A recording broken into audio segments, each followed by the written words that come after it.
Well, our time is now for many reasons. First of all, Reverend Al, since 1789, when the first House and Senate went into session, we have had two phenomenal African-American women serving as senators, Senator Carol Moseley Braun and Vice President Kamala Harris. Can you imagine the lens and the perspective and the experience that our country has lost by not having the lens of an African-American woman at the table? And so as far as I'm concerned, my experience, what I bring, what I have done in the past, working with Republicans and Democrats to pass significant legislation when I was in the California legislature, now in Congress, as a progressive African-American woman who has the support of many people in California because they understand the diversity and representation matters. But it's about being able to deliver for the people on the affordability crisis we have here in California. Right now, we have 20 million people out of the 40 million living one paycheck away from poverty here in California. Inequality is huge. My experiences as a young woman on public assistance having to deal with childcare, I had to take my kids to class because for childcare. We're still dealing with that. That's unacceptable. And so the experiences I bring, my history and my perspective is lacking in the Senate. And we have to have somebody who's going to fight to protect our democracy, voting rights, reproductive rights, environmental rights, our labor union rights. We have to have somebody who's going to fight against these MAGA extremists. And I'm the person to do that. And I know based on my experience, I can do it. All right. I'm going to have to leave it there. Thank you, as always, when you join us, Congresswoman Barbara Lee. Joining me now is Georgia Democratic Congresswoman Lucy McBath. Thank you for joining us as well. Let me go right at it, Congresswoman. You and I have known each other for a long time. You have turned your pain into power. I'll never forget when you stopped me on an airplane telling me about what the shooting that happened to your son, and you used that pain to go into electoral politics that has brought you all the way to Congress to serve for all of your constituents. But I want to start with this. You recently wrote an op-ed for MSNBC highlighting the story of A.J. Owens, a 35-year-old mother of four who was fatally shot earlier this month by a white neighbor in Florida following a dispute over the victim's children. And you point out that because of Florida's Stand Your Ground law, investigators were legally required to investigate whether the law applied to this case before they could make an arrest. Now, I was in Florida, as you know, earlier this week, delivering the eulogy at the funeral of A.J. Owens. Your son was tragically killed by gun violence as well. Can you elaborate more on why fighting Stand Your Ground laws is so important to you? Absolutely, Reverend Allen. Thank you so much for having me on the show. And I think Stand Your Ground is going to become increasingly more of a policy that we're going to have to look at in terms of gun violence prevention. As you know, when my son Jordan was murdered, he was murdered by a man who claimed Stand Your Ground, calling my son and his friends thugs, gangbangers, that he was afraid that they were going to hurt him. We have, of course, self-defense laws all across the country based upon the castle doctrine. Everyone is entitled to be able to protect their person or their communities or their homes. But with the Stand Your Ground laws, and over 30 states now have some form of Stand Your Ground law, they have basically watered down the castle doctrine of self-defense law to no duty to retreat, that the individual has the ability to be able to shoot first and ask questions later. And so this is what we are dealing with in such a destructive way, that people are basing their own perceptions of what is fearful to them or what they believe is a credible threat to themselves. They're shooting first, asking questions later. And so we continue to see these kinds of cases again and again. I'm so devastated by what happened with Ms. Owens, so devastated by the fact that, her child was right there with her. And we will continue to see over and over again that people will be trying to defend themselves, understand your ground, claiming that they were afraid, when oftentimes, how do you determine in their mindset what is a credible threat? No, and the trauma her son is going through. His grandmother, her mother, and I talked and spent some time at the funeral, and I tried to encourage him. But he watched his mother get shot. and not arrested for days. Sabrina Fulton, the mother of Trayvon Martin, attended the funeral with us, and her son was shot. And Zimmerman, you stand your ground. Let me go to this issue. Earlier this week, you introduced an assault weapons ban petition in a larger effort by the House Democrats to force their Republican colleagues to act on gun control reforms. You and your colleagues are using the discharge petition to force a vote on the House floor on these measures. Can you talk to me more about how you and your colleagues felt it is necessary to reach this point, and where do you go from here? Absolutely. We know that our Republican colleagues have taken no other stance for gun violence prevention other than to say more guns, permitless carry, you can have a gun anywhere, anytime, no accountability, no responsibility. And one thing I will say is that having worked with countless numbers of victims and survivors, people in this country are crying out for Congress to do something about the scourge of gun violence.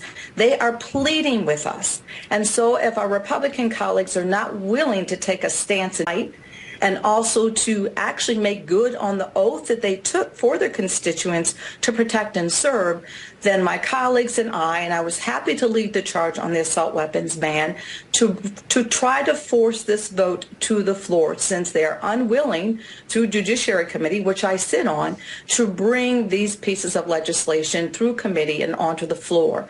So once again, we've not had any Republicans that have been willing to sign on. So this should be a very good a sense of expression to the country that my Democratic colleagues and I are willing to do everything that we can to keep them safe in their neighborhoods, so they're not afraid to go to the grocery store or to go to church or to go to concerts or for our children to be in school. And yet, as of yet, our Republican colleagues have refused to pass any legislation or even look towards preserving human life. Switching gears, earlier this year in the final days of the legislative session, there was a push in the Georgia state legislature by Republicans to rush to pass state laws that would restrict and challenge votes in the state, including measures to eradicate absentee ballot, drop boxes, and allowing citizens to more easily challenge voter registrations. Looking ahead to the next year, election year, are you concerned that voters will be suppressed in your state at a scale that could affect the outcome of key races? Well, I have been just absolutely angry and frustrated over the attempts of the Republican legislators here in Georgia to silence the voices of Georgia voters. And of course, those voters that they have been silencing have been minority voters. Of course, we know I was a direct hit with redistricting here in Georgia in that measure. Every Georgia voter, everyone should have the ability to be able to exercise their right to vote, unfettered access to the ballot box. They should be able to say what's important to them, and everyone should have a seat at the table. So I'm really we're kind of waiting to see what is going to happen. We don't know yet what is going to happen here with my case in particular, with what the court will do here in Georgia. We expect that maybe towards the end of the summer we will know. But I hope that democracy will be upheld. I hope that the justice system will carry out and play out in the way that it should, and supporting everyone's ability to be able to exercise their right to vote. I do believe in everything that our great, wonderful John Lewis fought for, and we continue to stand on his shoulders here in Georgia, as I know Representative Terry Sewell does in Alabama. So I'm looking forward to democracy being carried out, and that everyone have the ability to be able to vote unfettered here in Georgia. All right. Thank you, Congresswoman Lucy McBath. Always great to have you on. Coming up, the true meaning of Juneteenth is much more. Tomorrow will mark the third year Juneteenth is recognized as a federal holiday. But for Black Americans, the history and meaning of the occasion runs far deeper than just another 3-day weekend. Juneteenth began in remembrance of the enslaved people in Galveston, Texas, who first learned of their freedom on June 19, 1865, 2 years after President Abraham Lincoln's Emancipation Proclamation. Juneteenth's century-and-a-half journey from an informal celebration amongst former slaves to a national holiday was made possible by decades of effort from people like 96-year-old Opal Lee, dubbed the grandmother of Juneteenth, who recently appeared at the White House's Juneteenth concert alongside Vice President Kamala Harris.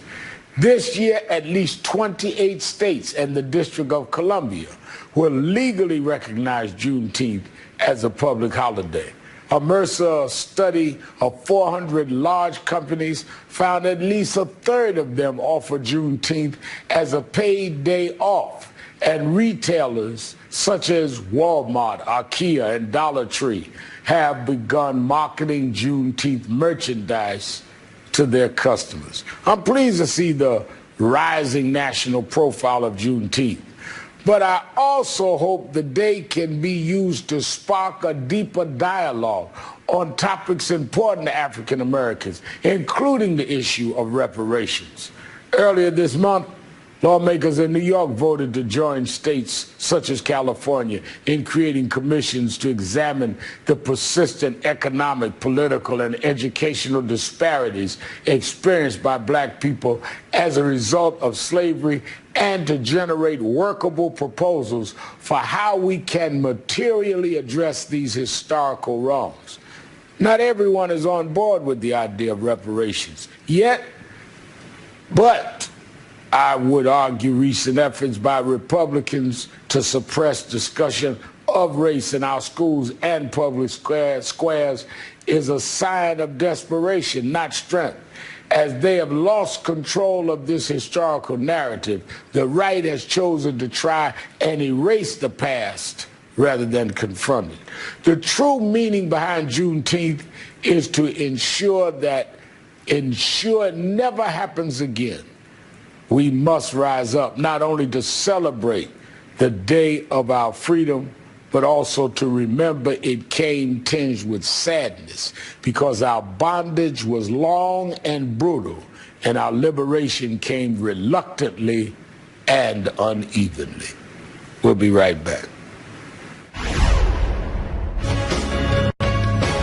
The 2024 road to the White House is very likely to go through Florida. There are now 3 presidential candidates who call the Sunshine State home. And although Republicans have been dominant in the state's presidential politics, recently many Democrats still see Florida as a swing state and perhaps even a tipping point. We're talking Florida with our political panel tonight. I'm joined by 2 veterans of the state's political scene, former Republican Congressman, Florida Congressman David Jolly, and former Democratic Florida Congresswoman Val Demings.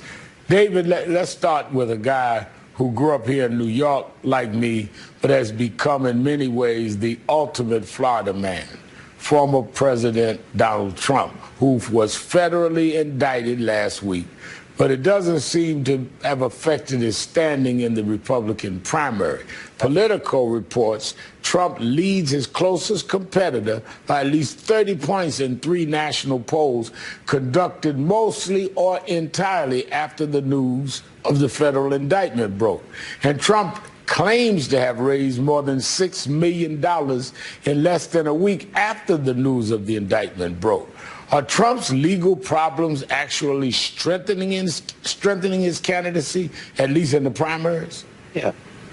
They are, because he's unrolling this weaponization narrative, which I think is at its heart a very dangerous, destabilizing narrative, and everyone running against him, Rev, is backing him up on it. So you've got 12 Republican candidates, one of them gets indicted, and the other 11 say, oh, I feel bad for this guy because he really hasn't done anything wrong. So of course it's going to strengthen his hand. At some point that will have to change. His opponents will have to draw a stronger contrast with Donald Trump. But I think what we've learned from the Bragg indictment, from the most recent indictment in South Florida, perhaps even if there's a January 6th indictment and a Georgia indictment, is the indictment itself does not hurt Donald Trump. It actually helps him.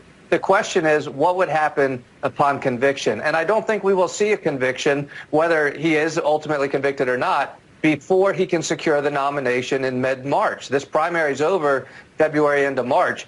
Does he see a conviction before the general election? Who knows? But I think this becomes a general election issue where Donald Trump is the possible nominee and Joe Biden is the sitting president. And the question becomes, do we really want somebody that's a convicted felon? I think the nation will say no. Val, let's talk about Trump's main Republican rival right now, Florida Governor Ron DeSantis.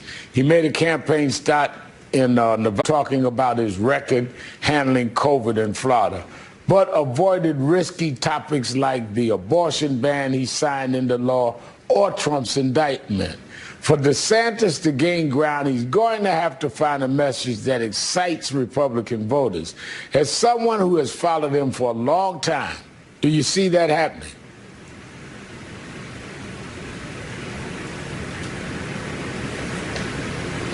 Well, Reverend Sharpton, it's good to be back with you. Happy Father's Day and happy Juneteenth. Look, I actually also served in the House of Representatives with Governor DeSantis. And what I believe is more voters. I think we've got to get your sound. You're going in and out. Let's work on your sound. Let me go to David in the intro because I really want to hear what you have to say, Val.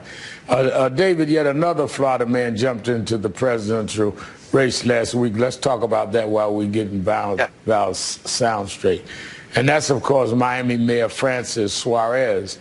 He announced he's running just days after his city played host to Trump's first federal court appearance. Suarez has an interesting platform. He's pro-business, anti-crime, and wants to take on climate change. What do you make of his candidacy?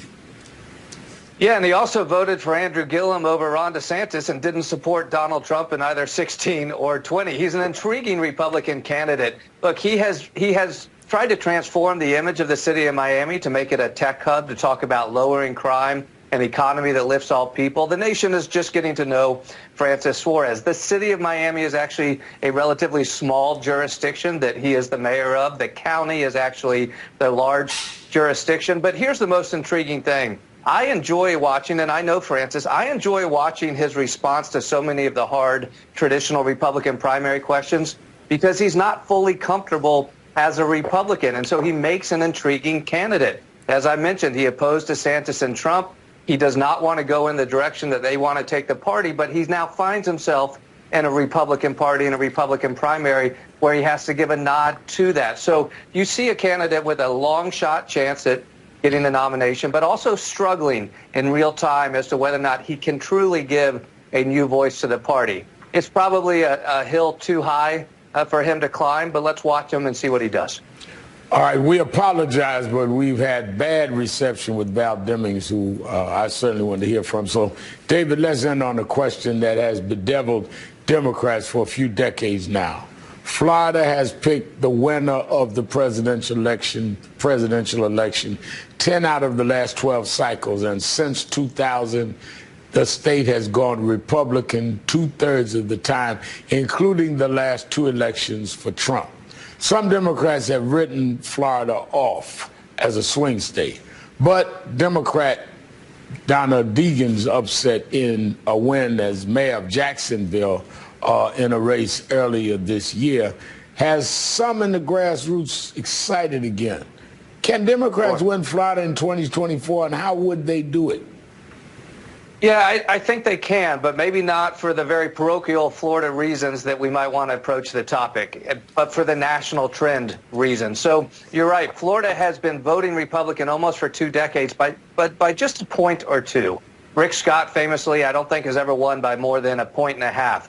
But if you look at this last race, Ron DeSantis won by 20. And that's why a lot of national Democrats have suggested maybe we don't spend critical resources in Florida. But then you saw the Mayor Deegan race now, a Democrat winning the city of Jacksonville, the town that, you know, the suburbs of which Ron DeSantis himself hails from. And I think what it speaks to is the national trend that we've seen in 18 and 20 and 22, that the suburbs are trending Democratic when the Republicans are focused on Donald Trump and culture war issues. So what I would suggest is take your message everywhere, concentrate on those suburbs, and win the swing voters that can deliver Florida for the Democrats in 24. Talk the issues that people are concerned about. Thank you, former Congress members David Jolly and Val Demings. Again, we're sorry we couldn't get that sound straight. Coming up, as states such as California consider reparation plans, a new book spells out exactly how wide the wealth gap between black and white Americans really is, and how it could be closed practically. We'll talk about it with one of the authors next.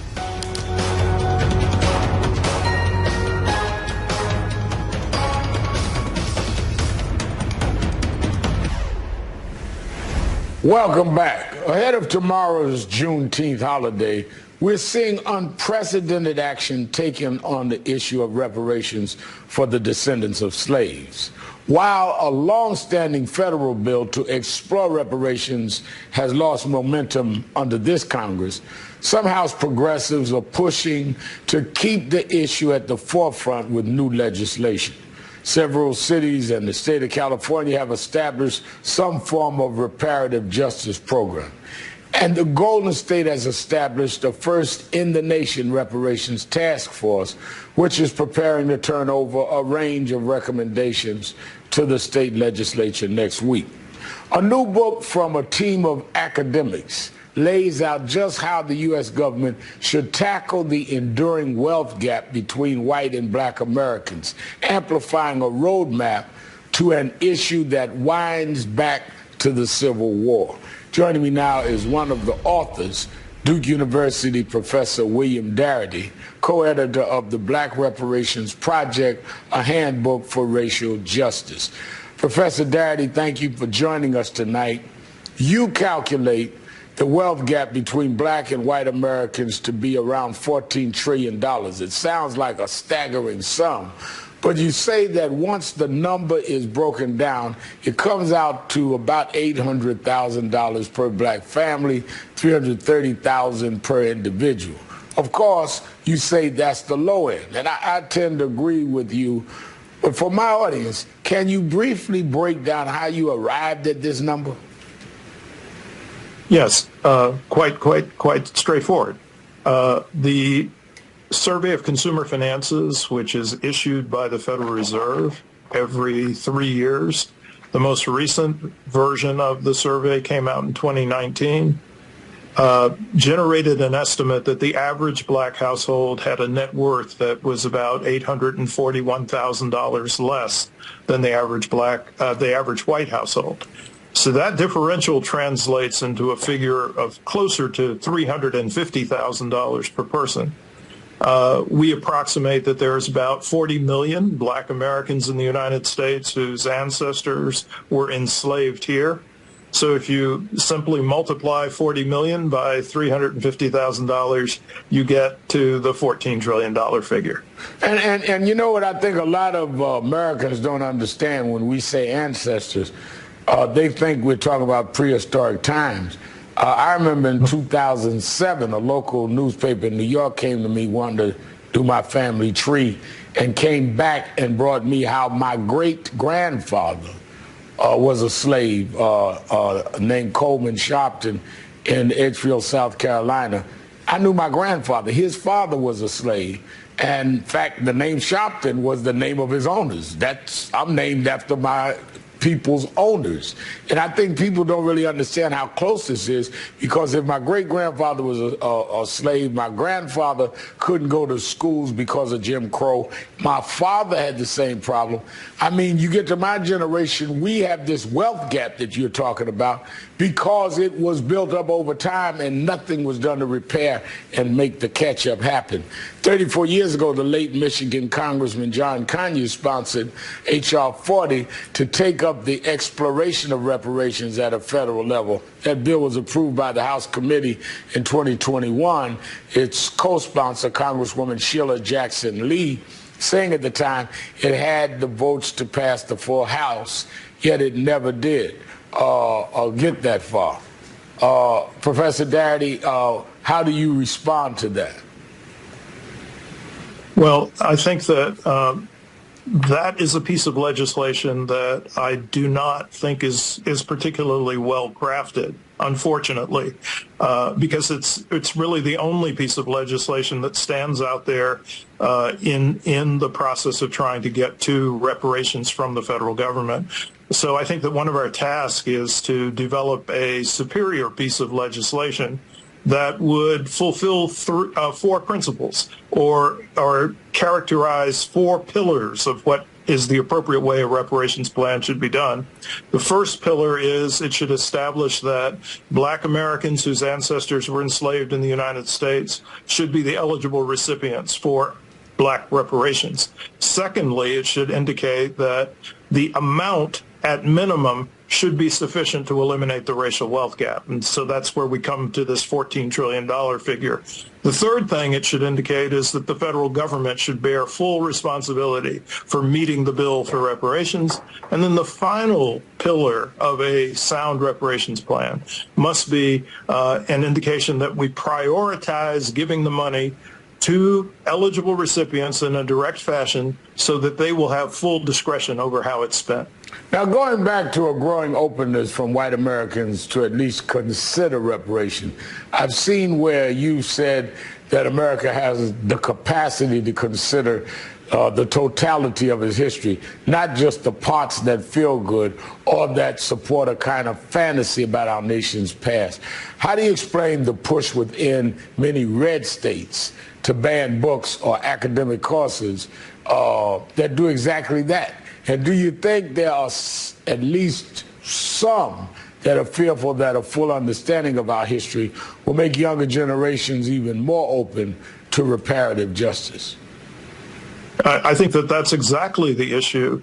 If you go back to the year 2000, a study that was conducted by a couple of researchers at the University of Chicago indicated that only 4% of white Americans endorsed monetary payments as reparations for Black Americans.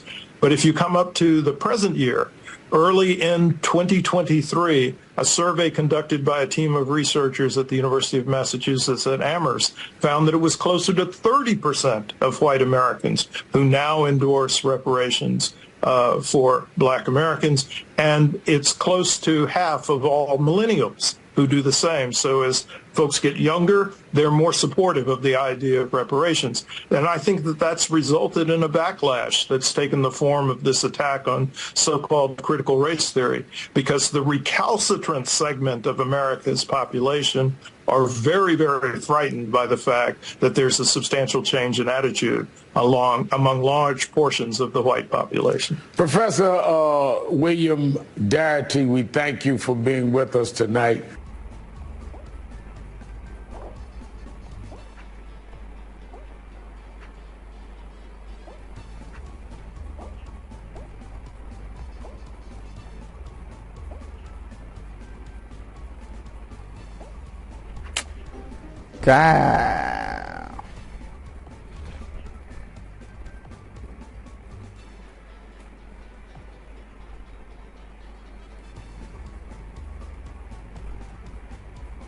Mr. Winner, Titi Asuran Talema, Asuran David in the please don't use mode. Namala models never control. இப்போ on time mode வச்சுருந்தேன் இருக்கு ஒருத்தர் திரும்ப பேசிக் பண்ணீங்கன்னா அந்த golden ஸ்கின்லாம் boxer golden skin அது original அக்கௌண்ட்லேயே இருக்கு உனக்கு ஏன்பா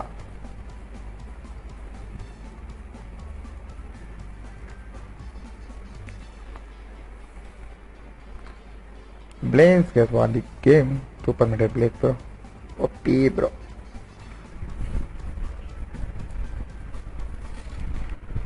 Carnival 0 all 0 okay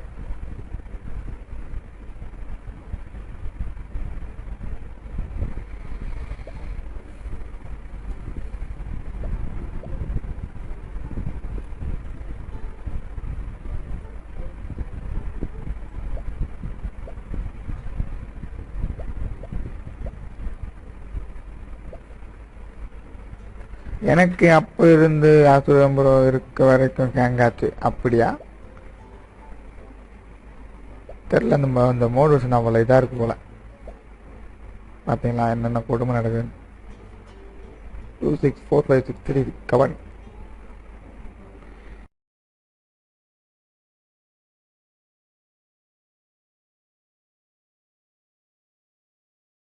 You're streaming ABC News live.